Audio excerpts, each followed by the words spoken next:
Direct that they did a little bit after Summer Game Fest, just because they wanted their own spotlight, obviously, because that is Nintendo. They're always the last ones to go. But I did not watch this Direct live, but I was on Twitter seeing the announcements, and Mario RPG definitely fucking surprised me. I was like, yo, what the fuck? But overall, I think that after rewatching this Direct at 2x speed, it wasn't that bad. I think that obviously like the middle part and like sort of like between the big announcements, obviously all of those games were kind of like meh or whatever for most people. But you know, there were like a few games in there that did catch me by surprise, but overall I think that this Direct was fine. I actually had like zero expectations for this Direct because I was in the mindset that the Switch is basically in its twilight years now. Like, you know, we just got Tears of the Kingdom, like Pikmin 4, I thought was basically be like the last big game for the Switch. Like, I fully expect Prime 4, Metro Prime 4 to be a cross-gen game at this point. It's going to be like a Switch/Switch 2 game at this point. But nah, this Direct really proved me wrong. I don't know if it's because my expectations were so low, but I like really liked this Direct and I was very impressed. Like, I was like, wow, the Switch still has like a really good year ahead of it and next year. So, it definitely surprised me with like how much stuff they were able to show, especially Mario stuff. Because I don't know if you always saw that stupid meme on Twitter, like Nintendo forgot Mario, and then like, all right, like make that guy shut the fuck up now. Because definitely not the case anymore. So yeah, I guess we could just go down the list here. They were just cooking in the back, just, you know. Yeah, they were just cooking in the back. So obviously we got like the Pokemon DLC. That's what they opened with. I'm excited for it, but it's not like too crazy. Like, you know, you got some new areas to explore, new legendaries and stuff. I actually really like the DLC for Sword and Shield. Like, I thought that DLC actually made that game like really good. Scarlet and Violet I thought was very pretty good. So like obviously bugs aside, like it's very, very buggy. But hopefully the DLC does the same thing for that game where it's like, yeah, it makes the game better. But I guess we'll see. I'm excited to see what they do for it. Still no release dates for it, but looks good. Not really much to say about it. Obviously, Sonic Superstars, they also showed that. Everything very kind of new about it, but they did say there's 12 zones, so that's a lot.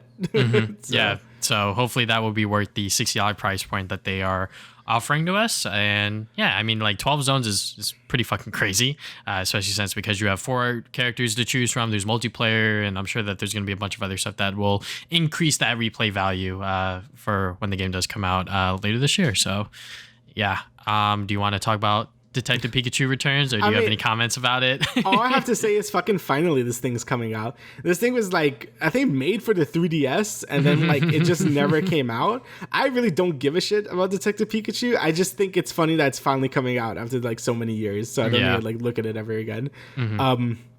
So yeah, good for people that actually like that series. I don't care for it, but there it is. It is coming out this October 6th. And the fucking voice acting was just freaking me out. I was like, oh yeah, Pikachu talks. I was like, shit. It's very weird. All right, so like this one really threw me off. Apparently this was rumored the night before, but I didn't like look at it. So Super Mario RPG Remake. I legit thought this was just gonna be it going on Nintendo Switch Online. They got me so good. I'm like, oh, that's cool. It's gonna be on Nintendo Switch Online, and then the fucking thing happened. I'm like, what the hell? So it looks great. I think Mario and Peach look a little weird. Like they're like all squished and shit. Like they're all stubby. Yeah, I know it's like mimicking the art style, but it does look a little weird. I think everyone else looks great. Like Bowser looks great, Geno looks great, Mallow looks great. Just the world in general looks really good. They keep it very faithful to how the original looks. They add like really cool looking cutscenes. I don't know what that's about, but it looks really good. And dude, I'm just so happy to get like a Mario RPG that doesn't suck ass. Like it's been so long. Like, I know this is a remake of the first game, but Jesus Christ, like I did not care for any of the recent Paper Mario games. Like fucking Sticker Star is awful. Color Splash and Origami King I just never tried because they look more of the same. I know people like Origami King a bit, but like it's still like everyone I hear like combat still like doesn't mean anything. So I'm like, what's the point? They're not RPGs anymore. And Mario and Luigi is kind of just dead in the water now. Like ever since Bowser Inside Story, like Dream Team was fine, but like Paper Jam was just like not great. And then like everything else after it was like remakes and stuff. And now Alpha Dream is dead, so like that company is done. So it's so nice to see like an actual Mario RPG again, like on a home console, and it looks so good. I'm very excited for it. Hopefully it sells well so we get more actual Mario RPGs now, because damn do I miss this. It looks so good. Yeah, I mean, this was like the biggest surprise. I was inside of a Target just shopping, and as I was leaving, I opened Twitter, and the tweet was Jason Strider, and he said, "My Yeah. jaw literally just dropped," and the photo was loading, and I clicked on it, and I was like, "Yo, what the fuck is that Mario RPG?" I was like, Yeah. "Yo, like I have never played this game before, but I know how it looks like and sort of like the cult following behind it. So seeing that this game is getting remastered in a way that looks so faithful and so good." Like this is gonna be great. This is gonna be my first time playing Mario RPG, and I cannot wait to finally try it out. The fucking little scene with Mario picking up the fucking star has become a meme, and I cannot, I cannot stop laughing at it when I see it now. But yeah, it is coming out this November on the 17th. And yeah, it's gonna be great. I hope like this is something that people have been wanting for a while. Whether it was a sequel or whatever the case is, but this is the first step of many to hopefully more Mario RPGs. So if this game sells well, I'm sure that that will be a huge sort of like green flag to Nintendo to be like, hey, maybe we should make more games like this, and hopefully they do so. For the love of God, please. Also, dude, I'm so broke. Like, this game's coming out at the same time as Persona 5 Tactica, and then the other Mario game, which I'll get more to later, is coming out the same day as Spider-Man, which is fucked. So yeah. But right, so, quickly, they just teased a little bit of extra Mario stuff with the other characters, such as Princess Peach and cool. Luigi's Mansion, Dark Moon are getting remakes or whatever. So the Princess Peach game is going to be a brand new game.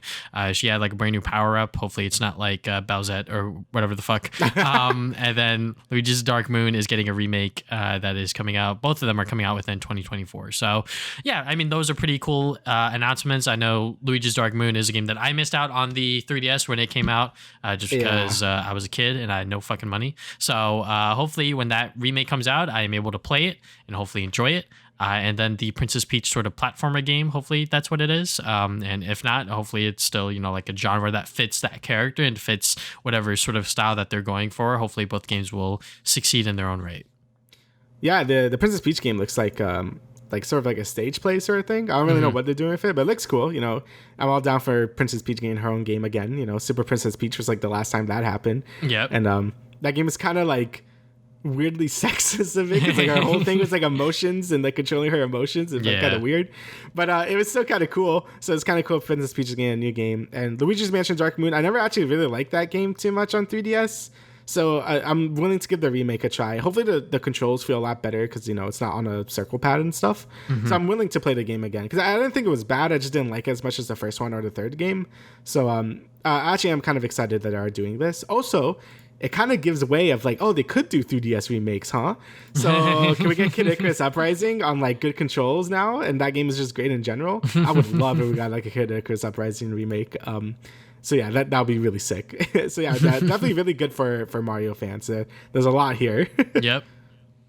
But moving on from there, we got the Batman Arkham Trilogy coming to the Nintendo Switch this fall. So if you want to blow up your Switch with 3 great Batman games, you can do that. It did look a little crusty, which is fair enough because this is the Switch we're talking about. Even though those games came out last generation, the Switch is still not as powerful as we would like it to be. Do you have any comments on this one? Yeah, I mean, it's cool that this is happening, but I would rather just get on any other console. I also still really need to play these games. I still haven't gotten to them. Yeah. My brother's been yelling at me for years to play them. I'm like, yes, I really need to make time for them. But yeah, I definitely won't be on Switch. That's for sure. Quick game here, Manic Mechanic. It looks like pretty much Overcooked, but with cars. So if you want a sort of different version of Overcooked, you got that. And then the big one... The big one for me, obviously Pikmin 4. They showed a bunch with it, just sort of breaking down what Pikmin is, because obviously it is one of their lesser known franchises.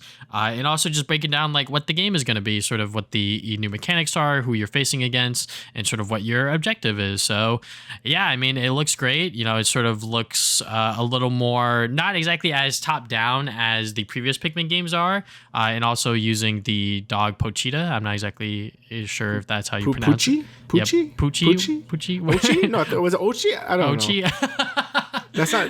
I don't know what his name was. I don't know. We're fucking it up. Anyways, yeah, it looks great. I cannot wait to play this game just because it was teased for so fucking long. Whenever Miyamoto said that, yeah, we're almost done with Pikmin 4, and here we are over 5 years later, and yeah. we have Pikmin 4. So cannot wait to experience the new mechanics and everything like that. Yeah, like I said, I'm just starting to play through the series, but it's kind of cool that like Pikmin 3 was more like Pikmin 1, but like, more modernized, and this looks more like Pikmin 2 more modernized because like dungeons are back. So that's kind of cool. I know like my brother always tells me horror stories about 2 being like really hard with the dungeons and stuff, and like all Pikmin dying.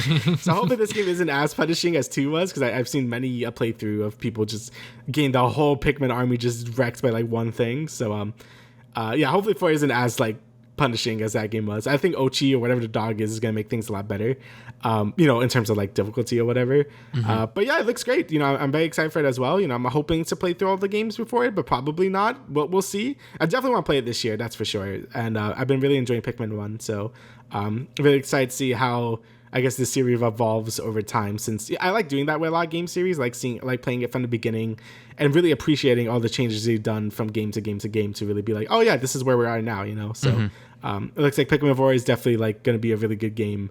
And yeah, so the big summer game for Nintendo. It's a hard act to follow after Tears of the Kingdom, but hopefully it sells well. Yeah, I'm sure that it'll sell decently, especially because they now have Pikmin 1 and 2 on the Switch digitally right now. If you want a physical version like myself, you're going to have to wait until September 22nd, which is unfortunate. But hey, at least if you want to play them right now, you can pay, I believe, $50, right, for both of them. It's $50 for the bundle, yeah. Yep, and then it's $30 each, so it's not that bad. I think that those 2 games have been eluded by Nintendo fans for years and years and years, just because they are so hard to find. But now they're available digitally and physically later this year. So yeah. So next, this game looks sick. So Penny's Big Breakaway is made by the Sonic Mania team. Yeah, and it's like a 3D platformer, and it looks really good. Basically, the whole gimmick is that you have a yo-yo, and you can use the yo-yo in many different ways. It looks like you could like ride on the yo-yo like a little scooter. You could use it as like a grappling point. You could grab enemies with it. It looks like a very unique mechanic.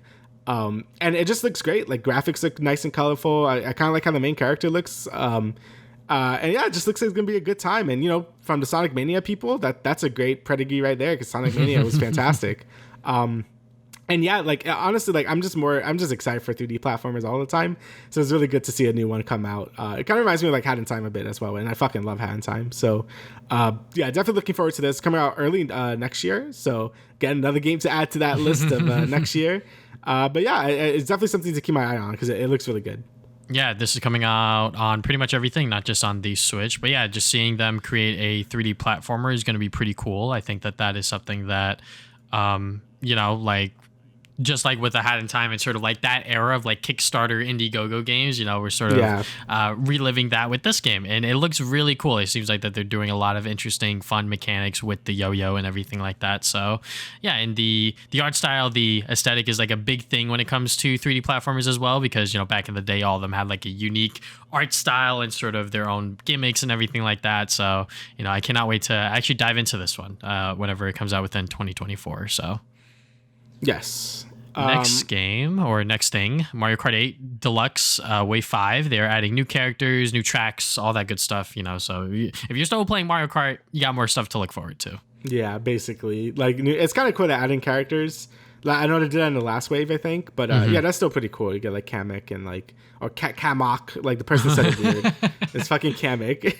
Yeah, Kamek, PD Piranha, and Wiggler, I think. So you can be Wiggler in the Wiggler car, because that's like the meta or whatever. So I don't know. I don't play Mario Kart like that. So that's kind of cool. And I think there's only one new track, like at least new track. Like I think there's like the returning ones as well. So that's kind of cool. But yeah, again, if you're still playing Mario Kart 8, go ahead, go crazy. I'm just waiting for Mario Kart 9 at this point, so we'll just see. Next is like a new WarioWare game again, which is kind of crazy. We went through years with no WarioWare games. Now we have like 2 in the span of like 2 years.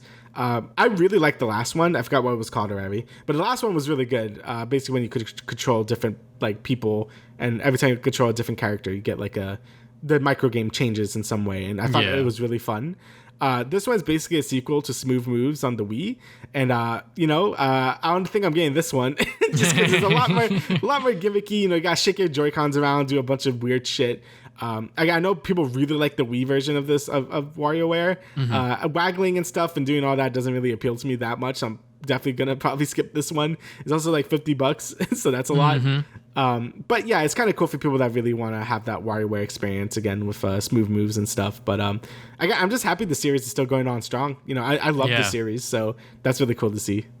The last WarioWare game was Get It Together on the Nintendo Switch, which you know I also really liked. I wish I played more of it, just because when it came out, me and Kofi were playing it a bunch when we were at not Smash and Splash, fucking Riptide or whatever. So we were playing that a bunch. So when I finally got it and I, sat down to play it, I was like, I don't really want to play this anymore. But anyways, this one, Move It. It seems like a lot of fun. You know, like you said, it is using sort of the advantage of the Joy-Cons as sort of like the motion controls a lot. So it is definitely a different WarioWare game, but I'm glad that it is different from the last one because, you don't want two of the same WarioWare games sort of sit on the console. So, I'm glad that they're sort of taking advantage of the Joy-Con stuff because, I feel like a lot of Nintendo Switch games don't really do that. They use it within very subtle ways, but, this is a game that's going to fully utilize it. So that is going to be pretty cool. Before we get into Super Mario Wonder, just want to mention that they did not mention Everybody Want to Switch. So. Yeah, they're so ashamed of that fucking game, bro. The rumors of being that they were actually ashamed of this game is starting to make so much more sense because they just shadow dropped that shit on Twitter and didn't even mention it in this direct. It's actually hilarious how much they don't want this game to come out. I cannot wait for this game. It's gonna be so bad.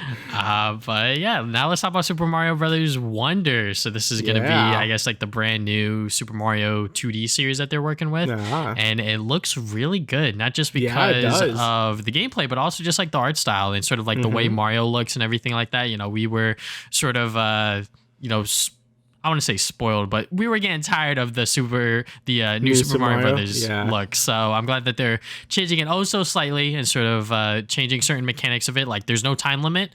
There's going to be multiple characters, not just the 4 that you can play as outside of Mario, Luigi, Peach, and a yellow Toad. There is now Daisy, and I believe Yoshi is also playable too. And there was a quick scene where Mario jumped on Yoshi, so I guess that is a interaction that can happen.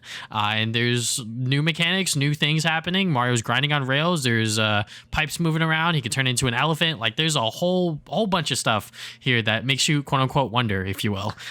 So yeah, I mean, I am excited for this game just because it looks like it's doing a lot of different stuff that warrants it to be away from the new Super Mario Brothers series.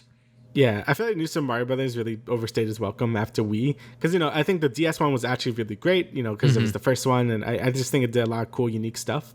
Wii was great because of the 4-player multiplayer. That was a new thing at the time, and it was super fun to play through it, as we have many fond memories of with that game. By then, I feel like it kind of lost its steam. I still think the 3DS one is the weakest one, the one where you just get coins. So it's whatever. And the Wii U one, it was good, but it's still just the same thing. It didn't really do anything too new or anything. New Luigi U was a bit more interesting, but it's still just whatever. So having this game come out and be so different, I'm I am all for it. I think the game just looks fantastic in general. The art style looks great. Mario has so many animations now. It's just so weird looking. It's a lot of weird stuff going on with the Wonder Flower, whatever is going on. Everything's moving around. Everything's changing and shit. So yeah, graphically, I think it looks great. I love the art style it's going for. I think the addition of Daisy and Yoshi as characters is really cool. It finally makes sense to get rid of the other Toad. Who cares about the other Toad? Just put in Daisy, right? So that's really cool to see. Obviously, there's going to be new power-ups because there always is. And the elephant power-up is very cursed. But it looks like it's going to be a really unique power-up. Because, usually Mario wears, he has a costume of the animal. He's not the animal. So it's kind of weird. So, but that's cool to see. It's really cool to see them get really weird with this game, and I think it's gonna be a really fun time. And it's just such a breath of fresh air after the new Super Mario Brothers games has dominated the 2D Mario space for years. So it's good to see this new take on 2D Mario, and I'm very excited for it. Yeah, it looks really good. It is coming out later this year on October 20th, like you said, the same day as Spider-Man. Same day as Spider-Man 2. So this game's gonna have to wait for a bit before I pick it up. But yeah, I am excited for this game to see exactly how it all plays out, and I'm sure we're gonna see more of it and more explained to us outside of this one initial trailer. If you haven't watched the Game Explain video, which I don't even know if he has a video out about it, but I'm sure he does. Just fucking nitpicking everything and explaining everything as he does. But no shade to him, just trying to make some fun jokes. But yeah, moving on from there, we're going to quickly talk about Sonic Central.